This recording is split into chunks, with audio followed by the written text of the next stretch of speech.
안녕하세요. 뱅커버 리얼터 최재동입니다. 오늘은 미국의 주택 시장에 대해서 같이 알아보도록 하겠습니다. 미국의 시장을 알아보는 이유는 미국의 주택 시장이 저희 캐나다 주택 시장과 매우 닮아 있습니다. 그래서 미국 시장을 공부해서 앞으로 캐나다 부동산 시장이 어디로 향할지 어떻게 갈지 아이디어를 구해보고자 합니다. 미국 시장을 알아보기 전에 주요 뉴스 몇 가지만 짚어보고 넘어가도록 하겠습니다. 가격에 긍정적인 영향을 주는 뉴스로는 첫 번째, 낮은 매물량입니다. 낮은 매물량으로 인해서 여러 바이어가 달려드는 바람에 가격이 올라가는 경향이 있습니다. 두 번째로는 대기 중인 잠재 바이어입니다. 그동안 집을 사지 못했던, 그동안 매물이 없어서 집을 사지 못했던 잠재 바이어들이 아직 대기 중에 있는 것으로 나타나고 있습니다. 세 번째로는 추격 매수 바이어의 가능성을 들 수가 있겠습니다. 이것은 매물 가격이 더 올라갈까봐 아니면 금리가 더 올라갈까봐 현재의 낮은 가격이나 금리로 매물을 잡아두려는 바이어가 있다고 볼 수 있겠습니다.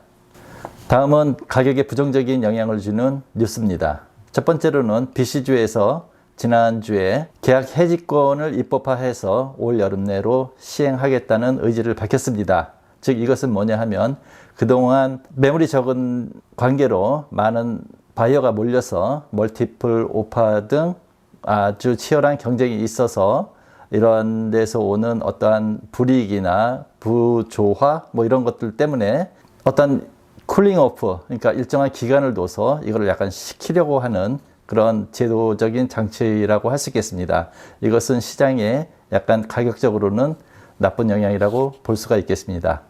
그 다음에 온타리오주로 건너가서 온타리오주가 그동안 15%를 적용하던 외국인 취득세를 3월 30일부터 20%로 상향 조정해서 시행하고 있습니다. 이것도 시장 가격에 안 좋은 영향으로 작동할 수 있겠습니다. 마지막으로 세 번째로 모기지 금리가 상당히 가파르게 오른다는 뉴스가 있었습니다.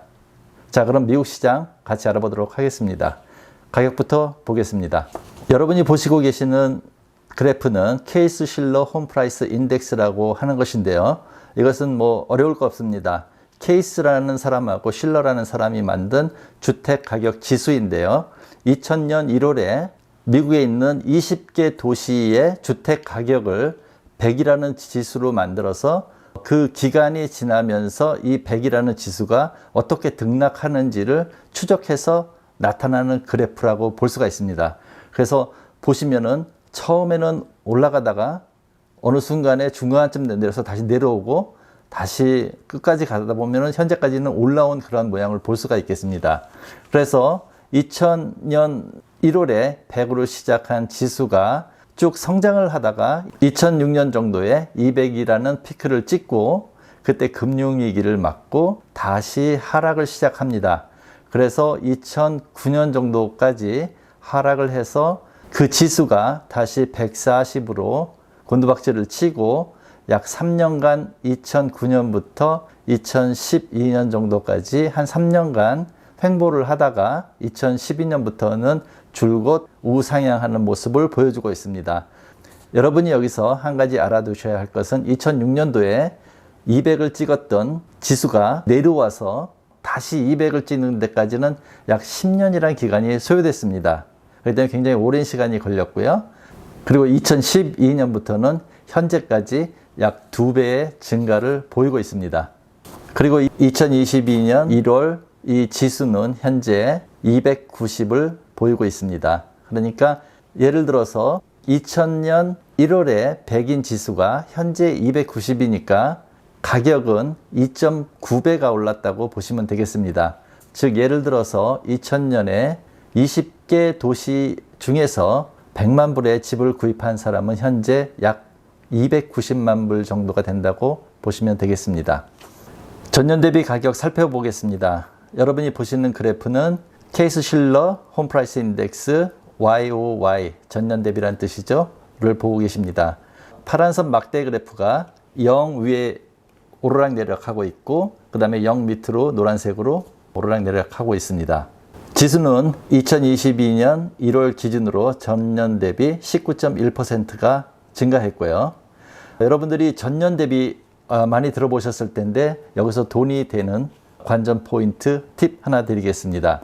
전년 대비가 꾸준히 증가하거나 감소하면은 시장의 가격 방향성을 예측할 수가 있습니다. 역사적인 자료에 따르면 이 전년 대비 숫자가 위에서 아래로 수준 0을 하향 돌파할 때는 집을 매도하시면 되고, 이 숫자가 밑에서 위로 0 수준을 돌파할 때 매입하시면 되겠습니다. 그리고 이 숫자가 0선 위에서 계속 놀고 있으면 매입한 거를 계속 홀딩 하시면 수익을 챙기실 수가 있겠습니다. 그러면 그래프를 보고 한번 이것이 맞는지 한번 살펴보도록 하겠습니다. 앞에서 보여드린 두 그래프를 합성한 건데요. 영역으로 표시한 거는 아까 말씀드린 그 지수라는 것이 어떠한 등락을 가지고 커 왔는지를 보여주는 것이고요. 점선으로 표시된 것이 전년 대비 숫자들입니다. 그래프를 보시게 되면은 2007년도에 전년 대비 숫자가 하향 돌파하는데, 이때가 매도 시점으로 보시면 되고, 즉 앞에서 보신 그래프에서는 그래프가 파란색에서 노란색으로 변하는 그 포인트입니다. 그리고 전년 대비 숫자가 밑에서 위로 0을 돌파하는 시점인 2010년이나 2012년에 주택을 매입하시면 돈이 될 수 있겠다, 이렇게 보실 수가 있겠습니다. 앞에서 보신 그래프를 보시면은 노란색에서 파란색으로 변해가는 그 시점을 포인트로 보시면 되겠습니다. 계속해서 전월 대비 가격 보도록 하겠습니다. 마찬가지로 케이스실러 홈프라이스 인덱스이고요. MOM 전월 대비입니다.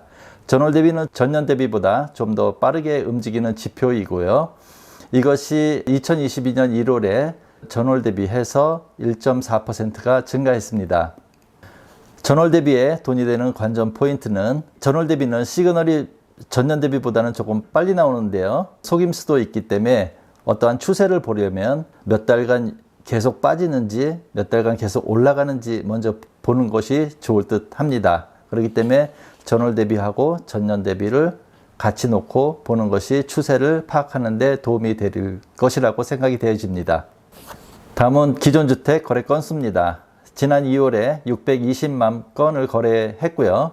이것은 지난달 대비해서는 47만 건이 감소했고요. 퍼센테이지로는 7.2%가 감소했습니다. 다음은 매물 재고량입니다. 지난 2월에 87만 개 매물 재고량 수준을 보여주고 있고요. 그 전달에 비해서는 1만 개가 증가했습니다. 미국의 매물 재고량은 2008년도에 400만 개까지 있었는데, 이것이 꾸준히 하락해서 현재 수준까지 계속 꾸준히 내려오고 있는 상황입니다. 다음은 신규 분양 거래 건수 알아보도록 하겠습니다. 지난 2월에 77만 2천 개의 신규 분양이 팔렸고요. 지난 연말에 86만 개가 거래되었었는데 2개월 연속적으로 하락하고 있습니다. 지난달 대비해서는 2%가 감소했습니다. 다음은 모기지금리 알아보도록 하겠습니다. 그림에서 보시는 것은 30년 고정 모기지금리이고요. 그래프에서 보시는 것은 최근 12주간 금리 변동 그래프를 나타내고 있습니다. 모기지금리는 지난 3월 25일 현재 4.8%로 계속 상승 중에 있습니다. 지난주 대비해서는 0.3%포인트가 증가했고, 연초에 비해서는 1.28%포인트가 증가했습니다. 그리고 모기지 신청 건수는 3개월 연속으로 하락하는 모습을 보이고 있습니다. 다음은 미국인 개인당 모기지 평균 금액 알아보도록 하겠습니다. 지난 3월 25일 현재 개인당 모기지 평균 금액은 45만 불로 계속 증가 추세에 있습니다. 지금 현재 45만 불 모기지 수준에서 지난 1월 달과 비교해서 현재 금리 수준을 비교해 보면은 그동안 약 300불 정도를 개인들이 이자가 오른 데 대해서 추가적으로 월 불입금을 더 내셔야 하는 것으로 나타나고 있습니다. 그런데 앞으로 금리는 더 오를 예정인데, 만약 금리가 추가로 2%에서 3% 정도 더 올랐을 때 추가적으로 더 내게 되는 월 원리금 상환 금액은 약 560불에서 860불 정도로 나타나고 있습니다. 자, 오늘은 미국 시장 여기까지 하겠습니다. 다음 주 초에는 캐나다 자료가 나오니까 다음 주에 캐나다 자료를 가지고 다시 찾아뵙도록 하겠습니다. 여러분 안녕히 계십시오. 감사합니다.